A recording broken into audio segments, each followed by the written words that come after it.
welcome to my channel writing skill Nalbari তো মোৰ মৰমৰ ছাত্ৰ ছাত্ৰীসকল ছাৰ বাইদেউসকলৰ বন্ধু বান্ধৱসকল তো মই আজি আকৌ এখন জুবিন গাৰ্গৰ বিষয়খন ৰচনা লিখি আনিছোঁ তো আহক আমি ভিডিঅ'টো আৰম্ভ কৰোঁ যদি প্ৰথমবাৰ মোৰ চেনেলটো আছে আপোনালোকে মোৰ চেনেলটো সাবস্ক্ৰাইব কৰি একেবাৰে নাপাহৰিব আৰম্ভণি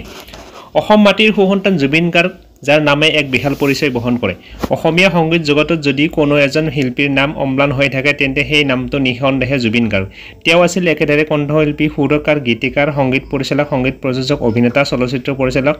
প্ৰযোজক চিত্ৰনাট্যকাৰ আৰু এজন মানৱদৰ্শী সমাজসেৱক তেওঁ মূলতঃ অসমীয়া বঙালী আৰু হিন্দী ভাষাৰ চলচ্চিত্ৰ আৰু সংগীত উদ্যোগত কাম কৰিছিল তেওঁ 40টাতকৈ অধিক ভাষা আৰু উপভাষাত প্ৰায় 40,000ৰ অধিক গীত গাইছিল জন্ম আৰু পৰিয়াল জুবিন গাৰ্গৰ জন্ম হৈছিল 1972 চনৰ 18 নৱেম্বৰত মেঘালয়ৰ তুৰাত এটা ব্ৰাহ্মণ পৰিয়ালত তেওঁৰ জন্ম নাম আছিল জুবিন বৰঠাকুৰ তেওঁ বিখ্যাত সংগীত সুৰকাৰ জুবিন মেহতাৰ নামেৰে নামকৰণ কৰা হৈছিল আৰু তেওঁৰ গোত্ৰ গাৰ্গক উপাধি হিচাপে ব্যৱহাৰ কৰিছিল তেওঁৰ পিতৃ মোহিনী মোহন বৰঠাকুৰ এজন দণ্ডাধীশ গীতিকাৰ আৰু কপিল ঠাকুৰ ছদ্ম নামেৰে কবিতা লিখা এজন কবি আছিল মাতৃ স্বৰ্গীয় ইলি বৰঠাকুৰ এগৰাকী গায়িকা আছিল সংগীতময় পৰিয়ালত জন্ম লৈ জুবিন সৰু বয়সতে সংগীতৰ প্ৰতি গভীৰ ভালপোৱা বিকশিত কৰিছিল তিনিগৰাকী ভাই ভনীৰ ভিতৰত জুবিন জ্যেষ্ঠ আছিল জুবিন গাৰ্গে 2002 চনত ফেশ্বন ডিজাইনাৰ গৰিমা শইকীয়া গাৰ্গৰ লগত বিবাহত আবদ্ধ হয়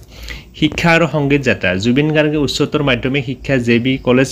যোৰহাটৰ পৰা সম্পূৰ্ণ কৰিছিল পিছলৈ তেওঁ বি বৰুৱা মহাবিদ্যালয়ত বিজ্ঞান শাখাত স্নাতক ডিগ্ৰী ল'বলৈ লৈছিল যদিও সংগীতৰ কেৰিয়াৰত মনোনিৱেশ কৰিবলৈ পঢ়া বাদ দিয়ে 3 বছৰ বয়সৰ পৰাই জুবিন গাৰ্গে গান গাবলৈ আৰম্ভ কৰিছিল তেওঁৰ প্ৰথম গুৰু আছিল তেওঁৰ মাতৃ যাৰ পৰা তেওঁ গান শিকিছিল আৰু তেওঁ পণ্ডিত ৰবীন বেনাৰ্জীৰ ওচৰত 11 বছৰ ধৰি তবলা বজাবলৈ শিকিছিল 1992 চনত মুক্তি পোৱা অনামিকা এলবামৰ জৰিয়তে তেওঁ পেছাদাৰী সংগীত জগতত প্ৰৱেশ কৰিছিল সংগীত কেৰিয়াৰ আৰু অন্যান্য বৰঙণি জুবিন গাৰ্গে 12টা বাদ্যযন্ত্ৰ বজাব পাৰিছিল যাৰ ভিতৰত আছিল ঢোল দোতাৰা drum guitar harmonium mandolin keyboard tabla আৰু বিভিন্ন পাৰকাছন বাদ্যযন্ত্ৰ তেওঁ অসমৰ সৰ্বাধিক পাৰিশ্ৰমিক পোৱা কণ্ঠশিল্পী আছিল তেওঁ বহুতো হিন্দী চলচ্চিত্ৰতো গীত গাইছিল যাৰ ভিতৰত আছে দিল সে দুলি সজা কে ৰখনা ফিজা কাটে জাল দা ট্ৰেপ 2003 চনত তেওঁ বঙালী সংগীত উদ্যোগৰ আত্মপ্ৰকাশ কৰিছিল জুবিন গাৰ্গে বহুতো অসমীয়া আৰু বঙালী চলচ্চিত্ৰতো অভিনয় কৰিছিল আৰু সংগীত পৰিচালনা কৰিছিল গাৰ্গে গুৱাহাটীত নিজাকৈ ষ্টুডিঅ' আৰম্ভ কৰিছিল তেখেতে অসমীয়া ছবি মন যায়ৰ বাবে 2007 চনত ৰাষ্ট্ৰীয় বঁটা লাভ কৰে 2000 চনত গাৰ্গে অসমীয়া চলচ্চিত্ৰ তুমি মোৰ মাথমৰ ছবি ৰচনা পৰিচালনা আৰু অভিনয় কৰে তেওঁৰ আন এখন অসমীয়া ছবি দীনবন্ধুতো অভিনয় সহ-প্ৰযোজনা আৰু সংগীত পৰিচালনা কৰে যাৰ বাবে তেওঁ 2005 চনত ৰাষ্ট্ৰীয় বঁটা লাভ কৰে গ্লোবেল ইণ্ডিয়ান ফিল্ম এৱাৰ্ডছ গিফাত 2006 ইয়া আলী গীতটোৰ বাবে শ্ৰেষ্ঠ প্লেবেক গায়ক পুৰুষ বঁটা লাভ কৰে তাৰোপৰি মেক্স ষ্টাৰডাষ্ট এৱাৰ্ড 2007ত ইয়া আলী গীতটোৰ বাবে নতুন মিউজিকেল সেন্সেশ্যন পুৰুষ বঁটা লাভ কৰিছিল জুবিন গাৰ্গে অসমীয়া হিন্দী আৰু বঙালী ছবিৰ সংগীত পৰিচালক হিচাপে কাৰ্যনিৰ্বাহ কৰি আছিল তেওঁ শ্ৰেষ্ঠ সংগীত বঁটা লাভ কৰে 2009 চনত ইকোজ অফ সাইলেন্স নামৰ এখন নন ফিচাৰ চলচ্চিত্ৰৰ বাবে তেওঁ শ্ৰেষ্ঠ সংগীত পৰিচালনাৰ বাবে 55 সংখ্যক ৰাষ্ট্ৰীয় চলচ্চিত্ৰ বঁটা লাভ কৰিছিল 2024 চনৰ 27 মেত মেঘালয়ৰ USTMA তেখেতক doctor of literature D Litt সন্মানীয় ডিগ্ৰী প্ৰদান কৰে মৃত্যুৰ খবৰ ইংৰাজী 2025 চনৰ 19 ছেপ্টেম্বৰ তাৰিখে ছিংগাপুৰৰ লাজাৰাছ দ্বীপত তেখেতৰ পানীত ডুবি মৃত্যু হয় কিন্তু এই মৃত্যু হত্যাকাণ্ড বুলি সন্দেহ হয় আৰু তেখেতৰ মেনেজাৰ সহ বাদ্যশিল্পীৰ সৈতে বহুকেইজনক আৰক্ষীয়ে গ্ৰেপ্তাৰ কৰে এতিয়াও তেখেতৰ মৃত্যুৰ ৰহস্য হৈ আছে তেওঁৰ মৃত্যুত সমগ্ৰ অসমে শোকাকুল কৰি তুলিছিল তেওঁৰ মৃত্যুৰ অন্তিম যাত্ৰাত প্ৰায় 15 লাখ মানুহৰ ভিৰ হৈছিল যিটো আছিল এছিয়াৰ ভিতৰত প্ৰথম আৰু বিশ্বৰ ভিতৰত চতুৰ্থ বৃহৎ মৃত্যুৰ অন্তিম যাত্ৰা তেওঁৰ ইচ্ছা আছিল তেওঁৰ মৃত্যুৰ দিনা মাইবিনী গীতটো বাজিব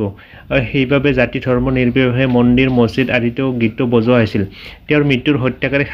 শাস্তি দিবৰ বাবে ফেচবুকত ডিজিটেল আন্দোলন আৰম্ভ হয় আৰু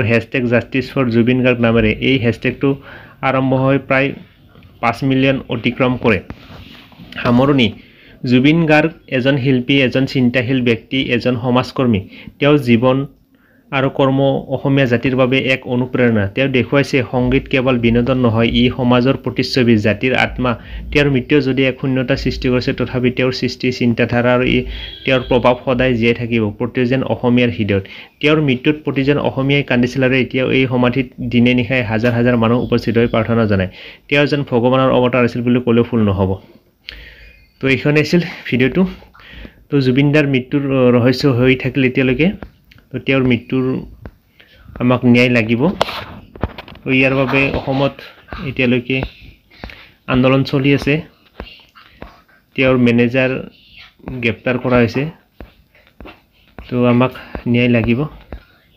তো এইখিনি আছিল জুবিন দাৰ বিষয়ে ভিডিঅ'টো তো আজিলৈ এৰিছোঁ ধন্যবাদ জয় অসম জয় জুবিন দা